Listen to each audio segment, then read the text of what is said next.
अध्याय 2 सांख्य योग। संजय ने कहा, करुणा से व्याप्त शोक युक्त अश्रुपूरित नेत्रों वाले अर्जुन को देखकर मधुसूदन कृष्ण ने ये शब्द कहे।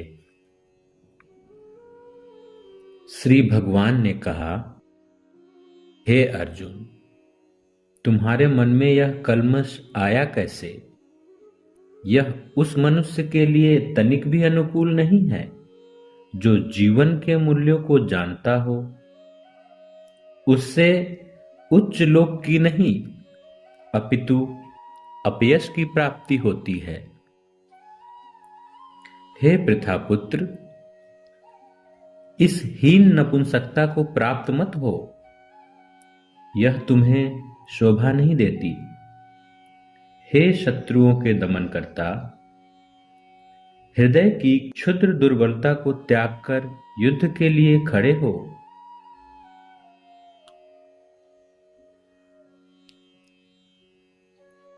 अर्जुन ने कहा, हे मधुसूदन, मैं युद्ध भूमि में किस तरह भीष्म तथा द्रोण जैसे पूजनीय व्यक्तियों पर उलटकर बाण चलाऊंगा।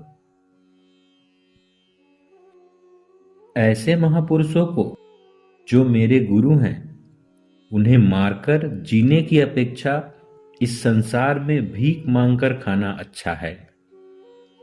भले ही वे सांसारिक लाभ के इच्छुक हों, किंतु है तो गुरुजन ही। यदि उनका वध होता है तो हमारे द्वारा भोग्य प्रत्येक वस्तु उनके रक्त से सनी होगी। हम यह भी नहीं जानते कि हमारे लिए क्या श्रेष्ठ है, उनको जीतना या उनके द्वारा जीते जाना। यदि हम धृतराष्ट्र के पुत्रों का वध कर देते हैं तो हमें जीवित रहने की आवश्यकता नहीं है। फिर भी वे युद्ध भूमि में हमारे समक्ष खड़े हैं। अब मैं अपनी कृपण दुर्बलता के कारण अपना कर्तव्य भूल गया हूं और सारा धैर्य खो चुका हूं। ऐसी अवस्था में मैं आपसे पूछ रहा हूं कि जो मेरे लिए श्रेयस्कर हो उसे निश्चित रूप से बताएं।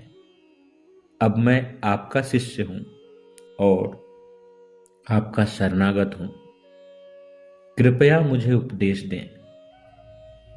मुझे ऐसा कोई साधन नहीं दिखता जो मेरी इंद्रियों को सुखाने वाले इस शोक को दूर कर सके। स्वर्ग पर देवताओं के अधिपत्य की तरह यह धन धान्य संपन्न सारी पृथ्वी पर निष्कंटक राज्य प्राप्त करके भी मैं इस शोक को दूर नहीं कर सकूंगा। संजय ने कहा, इस प्रकार कहने के बाद शत्रुओं का दमन करने वाला अर्जुन कृष्ण से बोला, हे गोविंद, मैं युद्ध नहीं करूंगा, और चुप हो गया। हे भरतवंशी, उस समय दोनों सेनाओं के मध्य शोकमग्न अर्जुन से कृष्ण ने मानो हंसते हुए ये शब्द कहे। श्री भगवान ने कहा, तुम पंडित्यपूर्ण वचन कहते हुए उनके लिए शोक कर रहे हो जो शोक करने योग्य नहीं है। जो विद्वान होते हैं वो न तो जीवित के लिए न ही मृत के लिए शोक करते हैं। ऐसा कभी नहीं हुआ कि मैं न रहा हूं या तुम न रहे हो अथवा ये समस्त राजा न रहे हों।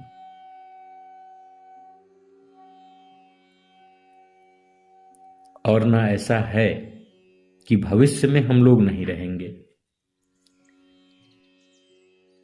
जिस प्रकार शरीरधारी आत्मा इस भौतिक शरीर में बाल्यावस्था से तरुणावस्था में और फिर वृद्धावस्था में निरंतर अग्रसर होता रहता है, उसी प्रकार मृत्यु होने पर आत्मा दूसरे शरीर में चला जाता है। धीर व्यक्ति ऐसे परिवर्तन के मोह को प्राप्त नहीं होता। हे कुंती पुत्र, सुख तथा दुख का क्षणिक उदय तथा कालक्रम में उनका अंतर्धान होना सर्दी तथा गर्मी के ऋतुओं के आने जाने के समान है। हे भरतवंशी, ये इंद्रिय बोध से उत्पन्न होते हैं और मनुष्य को चाहिए कि अविचल भाव से उसको सहन करना सीखे। हे अर्जुन, जो पुरुष सुख तथा दुख से विचलित नहीं होता और इन दोनों में समभाव रखता है, वह निश्चित रूप से मुक्ति के योग्य है। तत्वदर्शियों ने यह निष्कर्ष निकाला है कि भौतिक शरीर का तो कोई चिरस्थायित्व नहीं है, किंतु आत्मा अपरिवर्तित रहता है। जो सारे शरीर में व्याप्त है उसे ही तुम अविनाशी समझो। उस अव्यय आत्मा को नष्ट करने में कोई समर्थ नहीं है। अविनाशी, अप्रमेय तथा शाश्वत जीव के भौतिक शरीर का अंत अवश्यंभावी है। अतः हे भरतवंशी, युद्ध करो। जो इस जीवात्मा को मारने वाला समझता है तथा जो इसे मरा हुआ समझता है, वह दोनों ही अज्ञानी हैं, क्योंकि आत्मा न तो मारता है और न मारा जाता है। आत्मा के लिए किसी भी काल में न तो जन्म है न मृत्यु। वह न तो कभी जन्मा है, न जन्म लेता है और न जन्म लेगा। वह अजन्मा, नित्य, शाश्वत तथा पुरातन है। शरीर के मारे जाने पर आत्मा मारा नहीं जाता। हे पार्थ, जो व्यक्ति यह जानता है कि आत्मा अविनाशी, अजन्मा, शाश्वत तथा अव्यय है, वह भला किसी को कैसे मार सकता है या मरवा सकता है। जिस प्रकार मनुष्य पुराने वस्त्रों को त्याग कर नए वस्त्र धारण करता है, उसी प्रकार आत्मा पुराने तथा व्यर्थ शरीर को त्याग कर नवीन भौतिक शरीर का धारण करता है। यह आत्मा न तो कभी किसी शस्त्र द्वारा खंड खंड किया जा सकता है, न अग्नि द्वारा जलाया जा सकता है, न जल द्वारा भिगोया जा सकता है और न वायु द्वारा सुखाया जा सकता है। यह आत्मा अखंडित तथा अघुलनशील है। इसे न तो जलाया जा सकता है, न ही सुखाया जा सकता है। यह शाश्वत, सर्वव्यापी, अविकारी, स्थिर तथा सदैव एक सा रहने वाला है। यह आत्मा अव्यक्त, अकल्पनीय तथा अपरिवर्तनीय कहा जाता है। यह जानकर तुम्हें शरीर के लिए शोक नहीं करना चाहिए। किंतु यदि तुम यह सोचते हो कि आत्मा सदा जन्म लेता है तथा सदा मरता है, तो भी हे महाबाहु, तुम्हारे शोक करने का कोई कारण नहीं है। जिसने जन्म लिया है उसकी मृत्यु निश्चित है और मृत्यु के पश्चात पुनर्जन्म भी निश्चित है। अतः अपने अपरिहार्य कर्तव्य पालन में तुम शोक नहीं करना।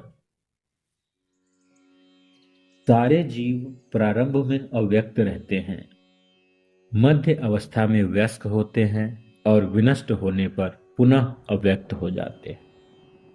अतः शोक करने की क्या आवश्यकता है।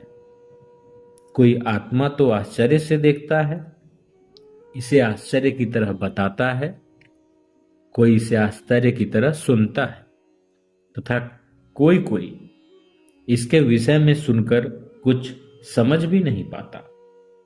हे भरतवंशी, शरीर में रहने वाले का कभी भी वध नहीं किया जा सकता। तुम्हें किसी भी जीव के लिए शोक करने की आवश्यकता नहीं है। क्षत्रिय होने के नाते अपने विशिष्ट धर्म का विचार करते हुए तुम्हें जानना चाहिए कि धर्म के लिए युद्ध करने से बढ़कर तुम्हारे लिए अन्य कोई धर्म नहीं है। अतः तुम्हें संकोच करने की कोई आवश्यकता नहीं है।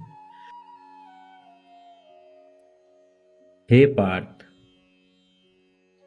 वे क्षत्रिय सुखी हैं जिन्हें ऐसे युद्ध के अवसर अपने आप प्राप्त होते हैं, जिससे उनके लिए स्वर्ग लोक के द्वार खुल जाते हैं। किंतु यदि तुम युद्ध करने के स्वधर्म को संपन्न नहीं करते तो तुम्हें निश्चित रूप से अपने कर्तव्य की उपेक्षा करने का पाप लगेगा और तुम योद्धा के रूप में अपना यश खो दोगे। लोग सदैव तुम्हारे अपयश का वर्णन करेंगे और सम्मानित व्यक्ति के लिए अपयश तो मृत्यु से बढ़कर है।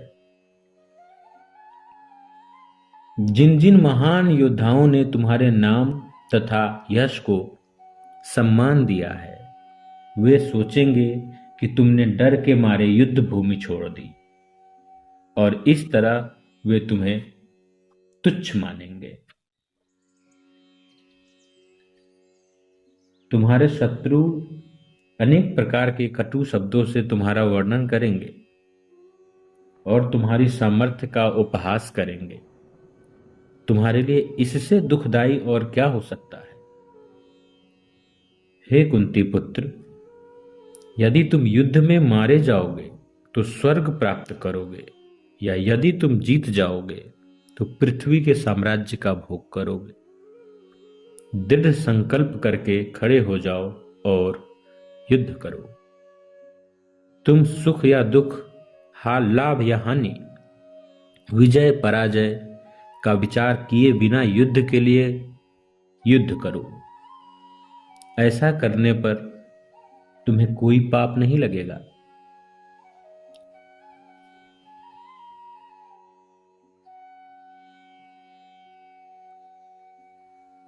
इस प्रयास में न तो हानि होती है न ही ह्रास होता है, अपितु इस पथ पर की गई अल्प प्रगति भी महान भय से रक्षा कर सकती है। जो इस मार्ग पर चलते हैं वे प्रयोजन में दृढ़ रहते हैं और उनका लक्ष्य भी एक होता है। हे गुरुनंदन, जो दृढ़ प्रतिज्ञ नहीं है उनकी बुद्धि अनेक शाखाओं में विभक्त होती है। अल्प ज्ञानी मनुष्य वेदों के उन अलंकारिक शब्दों के प्रति अत्यधिक आसक्त रहते हैं जो स्वर्ग की प्राप्ति, अच्छे जन्म, शक्ति इत्यादि के लिए विविध सकाम करने की संस्तुति करते हैं। इंद्रिय तृप्ति तथा ऐश्वर्यमय जीवन की अभिलाषा के कारण वे कहते हैं कि इससे बढ़कर और कुछ नहीं है। जो लोग इंद्रिय भोग तथा भौतिक ऐश्वर्य के प्रति अत्यधिक आसक्त होने की ऐसी वस्तुओं में मोहग्रस्त हो जाते हैं, उनके मन में भगवान के प्रति भक्ति का दृढ़ निश्चय नहीं होता। वेदों में मुख्यतः प्रकृति के तीनों गुण का वर्णन हुआ है। हे अर्जुन, इन तीन गुणों के ऊपर उठो।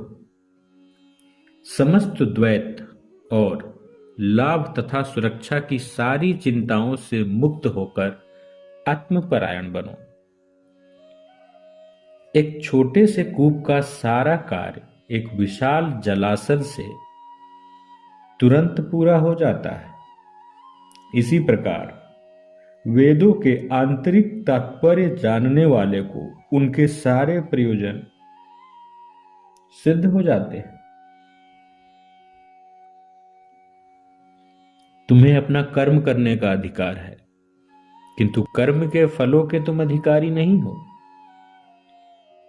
तुम न तो कभी अपने आप को अपने कर्मों के फलों का कारण मानो, न ही कर्म न करने में कभी आसक्त हो। हे अर्जुन, जय अथवा पराजय की समस्त आसक्ति त्याग कर समभाव से अपना कर्म करो। ऐसी समता योग कहलाती है। हे धनंजय, भक्ति के द्वारा समस्त ग्रहित कर्मों से दूर रहो और उसी भाव से भगवान की शरण ग्रहण करो। जो व्यक्ति अपने सकाम कर्म फलों को भोगना चाहते हैं वो कृपण होते हैं। इस तरह भगवत भक्ति में लगे रहकर बड़े बड़े ऋषि मुनि अथवा भक्तगण आपको इस भौतिक संसार में कर्म के फलों से मुक्त कर लेते। इस प्रकार वे जन्म मृत्यु के चक्र से छूट जाते हैं और भगवान के पास जाकर उस अवस्था को प्राप्त करते हैं जो समस्त दुखों से परे है। जब तुम्हारी बुद्धि मोह रूपी सघन वन को पार कर जाएगी तो तुम सुने हुए तथा सुनने योग्य सभी के प्रति अन्यमनस्क हो जाओगे। जब तुम्हारा मन वेदों की अलंकारमयी भाषा से विचलित न हो और वह आत्म साक्षात्कार की समाधि में स्थिर हो जाए, तब तुम्हें दिव्य चेतना प्राप्त हो जाएगी।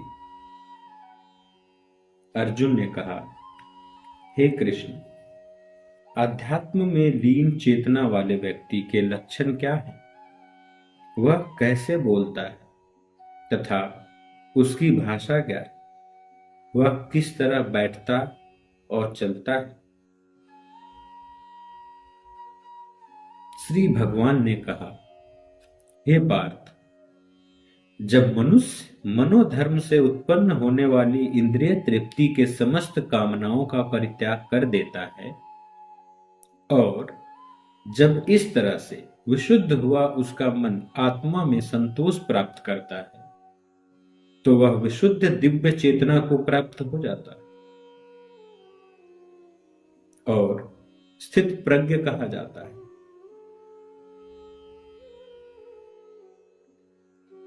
तो तापों के होने पर भी मन में विचलित नहीं होता अथवा सुख में प्रसन्न नहीं होता और जो आसक्ति, भय तथा क्रोध से मुक्त है वह स्थिर मन वाला मुनि कहलाता।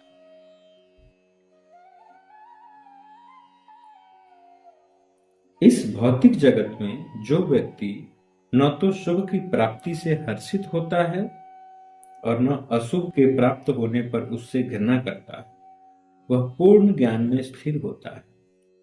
जिस प्रकार कछुआ अपने अंगों को संकुचित करके खोल के भीतर कर लेता है, उसी तरह जो मनुष्य अपने इंद्रियों को इंद्रिय विषयों में खींच लेता है वह पूर्ण चेतना में दृढ़ता पूर्वक स्थिर होता है। देहधारी जीव इंद्रिय भोग से भले ही निवृत्त हो जाए पर उसमें इंद्रिय भोग की इच्छा बनी रहती है, लेकिन उत्तम रस के अनुभव होने से ऐसे कार्यों को बंद करने पर वह भक्ति में स्थिर हो जाता है। हे अर्जुन, इंद्रियां इतनी प्रबल तथा वेगवान हैं कि वे उस विवेकी पुरुष के मन को बलपूर्वक हर लेती है जो उन्हें वश में करने का प्रयत्न करता है। जो इंद्रियों को पूर्णतः वश में रखते हुए इंद्रिय संयमन करता है और अपनी चेतना को मुझ में स्थिर कर देता है, वह मनुष्य स्थिर बुद्धि कहलाता है। इंद्रिय विषयों पर चिंतन करते हुए मनुष्य की उनमें आसक्ति उत्पन्न होती है और ऐसी आसक्ति से काम उत्पन्न होता है और फिर काम से क्रोध प्रकट होता है। क्रोध से पूर्ण मोह उत्पन्न होता है और मोह से स्मरण शक्ति विभ्रम हो जाती है। जब स्मरण शक्ति भ्रमित हो जाती है तो बुद्धि नष्ट हो जाती है और बुद्धि नष्ट होने पर मनुष्य भवकूप में पुनः गिर जाता है। किंतु समस्त राग तथा द्वेष से मुक्त एवं अपनी इंद्रियों को संयम द्वारा वश में करने में समर्थ व्यक्ति भगवान की पूर्ण कृपा प्राप्त कर सकता है। इस प्रकार से कृष्ण भावनामृत में तुष्ट व्यक्ति के लिए संसार के तीनों ताप नष्ट हो जाते हैं और ऐसी तुष्ट चेतना होने पर उसकी बुद्धि शीघ्र ही स्थिर हो जाती है। जो कृष्ण भावनामृत में परमेश्वर से संबंधित नहीं है उसकी न तो बुद्धि दिव्य होती है और न ही मन स्थिर होता है, जिसके बिना शांति की कोई संभावना नहीं है। शांति के बिना सुख हो भी कैसे सकता है। जिस प्रकार पानी में तैरती नाव को प्रचंड वायु दूर बहा ले जाती है, उसी प्रकार विचरणशील इंद्रियों में से कोई एक जिस पर मन निरंतर लगा रहता है मनुष्य की बुद्धि को हर लेती है। अतः हे महाबाहु, जिस पुरुष की इंद्रियां अपने अपने विषयों में सब प्रकार से विरत होकर उसके वश में है, उसी की बुद्धि निसंदेह स्थिर है। जो सब जीवों के लिए रात्रि है वह आत्म संयमी के जगने का समय है और जो समस्त जीवों के जागने का समय है वह आत्मनिरीक्षक मुनि के लिए रात्रि है। जो पुरुष समुद्र में निरंतर प्रवेश करती रहने वाली नदियों के समान इच्छाओं के निरंतर प्रवाह से विचलित नहीं होता और जो सदैव स्थिर रहता है वही शांति प्राप्त कर सकता है, वह नहीं जो ऐसी इच्छाओं को तुष्ट करने की चेष्टा करता।